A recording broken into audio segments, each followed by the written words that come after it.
Hello दोस्तों, आज हम बताने वाले हैं डॉक्टर भीमराव अंबेडकर के बारे में, जिन्हें दलितों का मसीहा और भारतीय संविधान निर्माता के रूप में याद किया जाता है।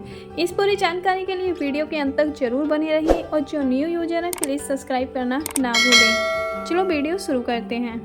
एक प्रचलित कहावत है कि होनहार विद्यमान के होत चिकने पात वाली अवस्था से ही भीमराव कुशाग्र वृद्धि के स्वामी थे। निम्न जाति में जन्म लेने के कारण उन्हें पग पग पर अपमान और यातना का सामना करना पड़ता था। फिर भी उन्होंने शिक्षा जारी रखी। 5 वर्ष की आयु में उन्होंने विद्यालय में प्रवेश मिला। दाखिले के साथ ही मुख्य अध्यापक ने एक शर्त रखी थी कि भीमराव महार जाति, जिसे कि महाराष्ट्र में अछूत जाति माना जाता था, अतः उन्हें स्वर्ण जातियों के विद्यार्थियों के साथ नहीं बैठाया जा सकता था। जहां उच्च जाति के विद्यार्थियों के जूते रखे जाते थे, उन्हें वहां बैठकर शिक्षा अर्जित करनी थी तथा बैठने के लिए टाट पट्टी या बिछावन भी घर से लाना होगा। साथ ही उन्हें उच्च जाति के विद्यार्थियों से दूर रहना होगा। राम जी इन सभी शर्तों को मानने को तैयार हो गए ताकि उनका पुत्र अच्छी शिक्षा प्राप्त कर सके। यद्यपि भीमराव पहले भी छुआछूत झेल चुके थे। वह पढ़ाई में बहुत तेज थे, जिसके कारण वह शीघ्र ही अध्यापकों के प्रिय बन गए। सभी शिक्षक उनसे अपार स्नेह करते थे और उनकी सहायता करते थे। उक्त मुख्य अध्यापक को भी भीमराव से और उनमें छुपी प्रतिभा से इतना स्नेह हो गया था कि उन्होंने भीमराव के नाम के साथ अपनी जाति के गोत्र का शब्द अंबेडकर भी जोड़ दिया था। अब सकपाल भीमराव अंबेडकर बन चुका था। प्राथमिक शिक्षा उन्होंने प्रथम श्रेणी में पास की और उच्च शिक्षा के लिए उन्हें दूसरे विद्यालय में प्रवेश लेना था, परंतु दाखिले के लिए पैसे न होने के कारण पिताजी को घर की बड़ी से बड़ी परात गिरवी रखकर उन्हें स्कूल में प्रवेश दिलवाना पड़ा। अब भीमराव अंबेडकर हाई स्कूल में प्रवेश ले चुके थे। यहाँ से उन्होंने प्रथम श्रेणी में हाई स्कूल की परीक्षा पास की थी।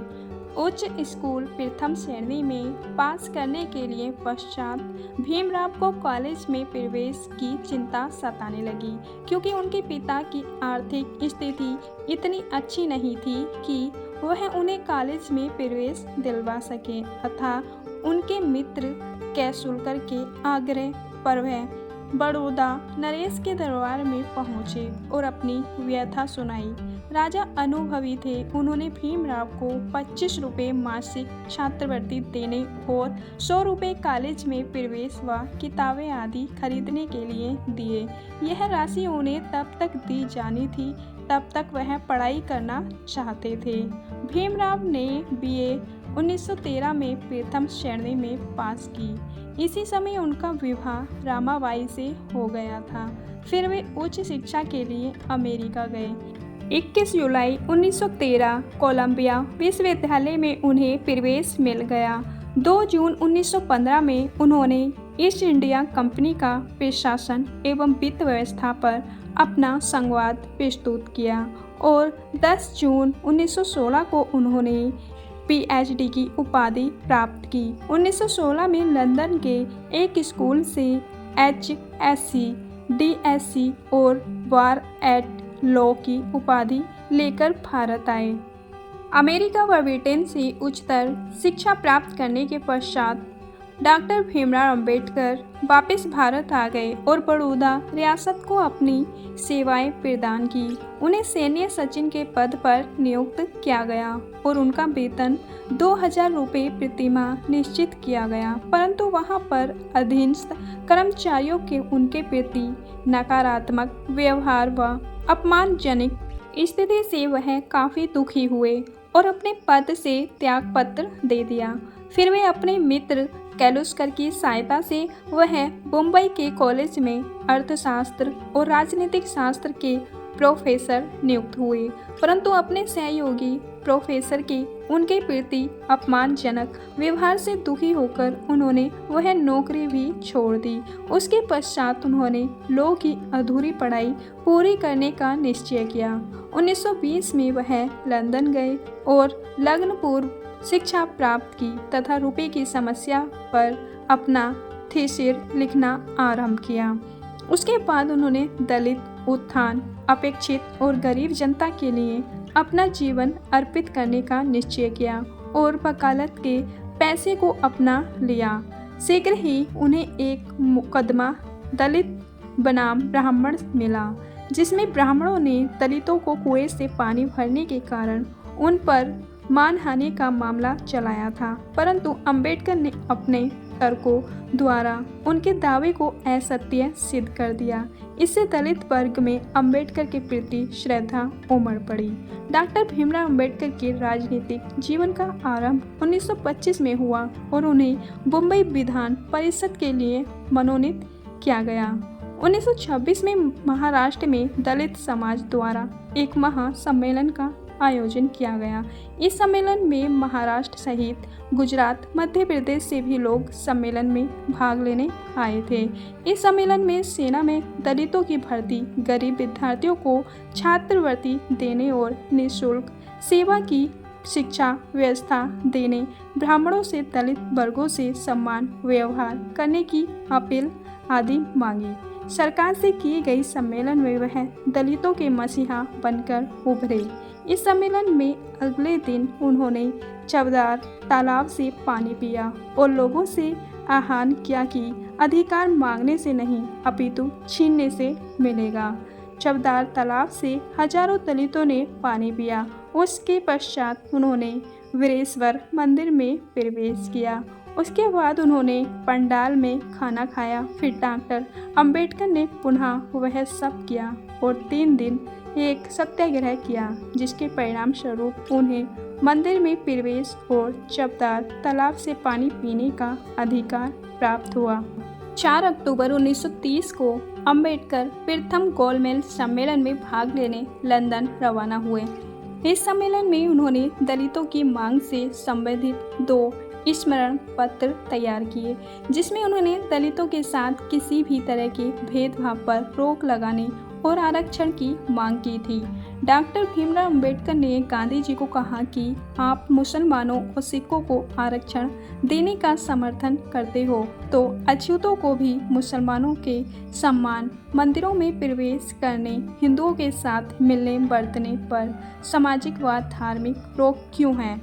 दूसरा सम्मेलन 1931 में लंदन में बुलाया गया। इस सम्मेलन से पूर्व गांधी जी ने डॉक्टर अंबेडकर से मिलने का बुलावा भेजा। डॉक्टर अंबेडकर व गांधी जी में लंबी वार्ता हुई।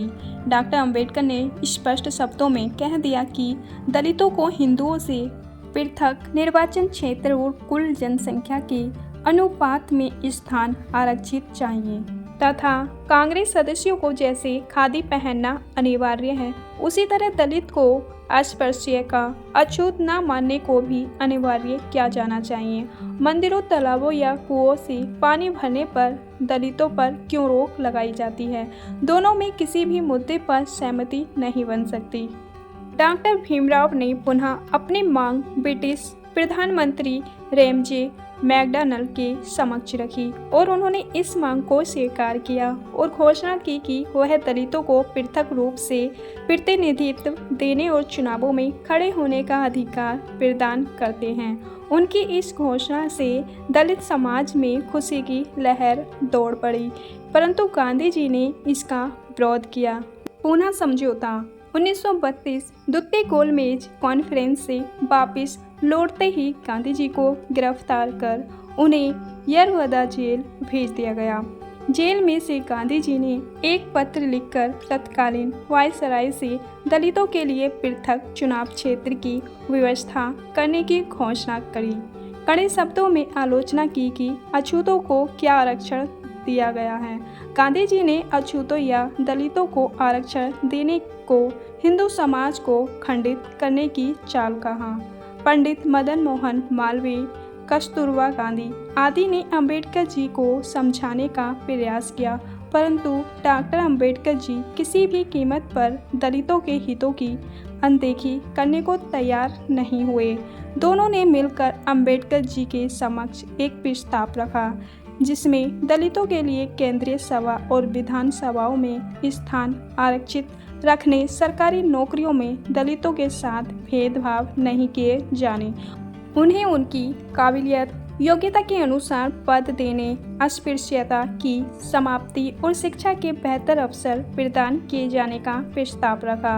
इन बातों पर सहमति और समझौतों के पश्चात गांधी जी ने अपना अनशन तोड़ दिया। भीमराव अंबेडकर ब्रह्मवाद और पूंजीवाद के घोर विरोधी थे, अतः राजनीतिक शक्ति प्राप्त करके समाज में समानता लाना चाहते थे। इसीलिए उन्होंने 1937 में स्वतंत्र मजदूर दल के नाम से 1937 में एक दल का गठन किया। गांधी जी के द्वारा अस्पृश्य या अछूत दलितों के लिए प्रथम गोलमेज सम्मेलन के हरिजन शब्द का प्रयोग किया जा रहा था।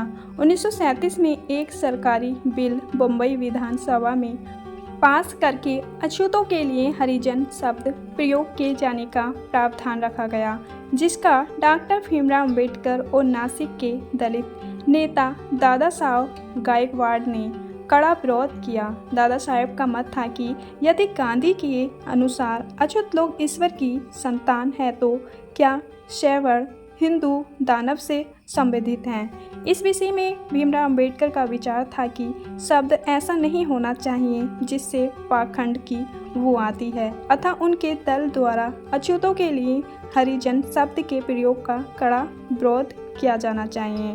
वायसराय के परिषद में भीमराव अंबेडकर 2 जुलाई 1942 को भीमराव अंबेडकर को तत्कालीन वायसराय ने अपनी परिषद का सदस्य नियुक्त किया।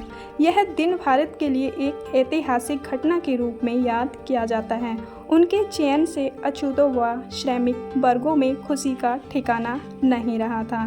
संविधान सभा और उसके चुनाव 1945 में ब्रिटेन में श्री क्लीमेंट एटली के नेतृत्व में श्रमिक दल की सरकार बनी थी। इस सरकार ने शीघ्र भारतीयों की समस्या के समाधान और उन्हें स्वतंत्रता देने की घोषणा की। जुलाई 1946 में संविधान सभा के चुनाव हुए। इन चुनावों में दलितों को उचित प्रतिनिधित्व नहीं मिला और जो अंतरिम सरकार बनाई गई उसमें दलितों को उचित प्रतिनिधित्व नहीं मिला। अतः डॉक्टर भीमराव अंबेडकर ने इसका विरोध प्रकट करते हुए अंतरिम सरकार में कम से कम 2 स्थान दलितों को देने की मांग की। संविधान सभा का प्रथम अधिवेशन 9 दिसंबर 1946 को आरंभ हुआ और पंडित जवाहरलाल नेहरू द्वारा संविधान निर्माण के उद्देश्य से संबंधित उद्देश्य प्रस्ताव को 13 दिसंबर 1946 को सदन में रखा गया, जिस पर चर्चा के लिए 17 दिसंबर 1946 को भाषण दिया तथा दलितों की मांगों को संविधान में शामिल करने का प्रचार किया। कुछ समय के पश्चात पंडित जवाहरलाल नेहरू ने उन्हें अंतरिम सरकार में 3 अगस्त 1947 को शामिल किया और प्रथम विधि मंत्री का पद प्रदान किया। भारत की संविधान सभा के द्वारा 2 तरह के कार्य किए जाने थे। एक संविधान सभा के रूप में संविधान निर्माण का, दूसरा देश में शामिल को संचालित करने संबंधित अथा संविधान निर्माण हेतु 22 अप्रैल 1947 को 5 समितियां गठित की गईं। स्वतंत्रता प्राप्ति के पश्चात 29 अगस्त 1947 को एक अन्य समिति, जिसे मसूदा समिति कहा जाता है, संविधान निर्माण का मूल कार्य इस समिति द्वारा किया जाना था। पंडित नेहरू डॉक्टर अंबेडकर की प्रतिमा से परिचित थे। मसूदा समिति ने संविधान सभा के अध्यक्ष को संविधान का मसौदा पेश किया गया। इसके अनुसार 26 नवंबर 1949 को संविधान तैयार करके संविधान सभा के अध्यक्ष को सौंप दिया गया। संविधान के निर्माण में डॉक्टर अंबेडकर का महत्वपूर्ण योगदान रहा। डॉक्टर भीमराव अंबेडकर ने स्वतंत्रता प्राप्ति के पश्चात हुए प्रथम आम चुनावों में दलितों को अपनी अलग पहचान दिलाने के लिए उद्देश्य से रिपब्लिकन पार्टी ऑफ इंडिया नामक एक राजनीतिक दल का गठन किया। इन चुनावों में उन्हें पराजय का मुंह देखना पड़ा। कांग्रेस पार्टी और हिंदुओं के बढ़ते आक्रोश ने डॉक्टर भीमराव अंबेडकर के मन को विचलित कर दिया। 1935 में उन्होंने घोषणा की कि यद्यपि उनका जन्म हिंदू परिवार में हुआ है, परंतु वह हिंदू रहकर नहीं मरेंगे। अर्थात 14 अक्टूबर 1956 को भारत के वृद्ध बौद्ध भिक्षु चंद्रमणि द्वारा डॉक्टर भीमराव अंबेडकर को लाखों अछूतों सहित नागपुर में बौद्ध धर्म की दीक्षा दी गई। इस तरह डॉक्टर भीमराव अंबेडकर ने बौद्ध धर्म को अपना लिया। उनका उद्देश्य बौद्ध धर्म को अपना कर वह दलित समाज की स्थिति में बदलाव लाना चाहते थे। डॉक्टर भीमराव अंबेडकर मधुमेह के रोगी पहले से ही थे। राजनीतिक और दलित आंदोलन के कार्यों में व्यस्त रहने के कारण वह काफ़ी कमज़ोर हो गए थे। उन्होंने 5 दिसंबर 1956 को बौद्ध एंड हिज धम्म नामक पुस्तक की भूमिका लिख दी थी, परंतु रात में उनकी सेहत बिगड़ गई और वह परलोक सुधार गए। उनका अंतिम संस्कार मुंबई में किया गया। वह एक राजनीतिक, अर्थशास्त्री और विधिवेत्ता थे, परंतु उन्होंने सर्वाधिक ख्याति समाज सुधार के क्षेत्र में प्राप्त की, इसीलिए उन्हें दलितों का मसीहा कहा जाता है। दलित समाज उन्हें श्रद्धापूर्वक बाबा साहेब के नाम से संबोधित करते हैं। दोस्तों, आपको डॉक्टर भीमराव अंबेडकर की जानकारी कैसी लगी प्लीज़ कमेंट्स बॉक्स में ज़रूर बताना और हमारे चैनल पर ऐसे ही बने रहना। चलो मिलते हैं नेक्स्ट वीडियो में, जब तक के लिए अपना ख्याल रखना। धन्यवाद।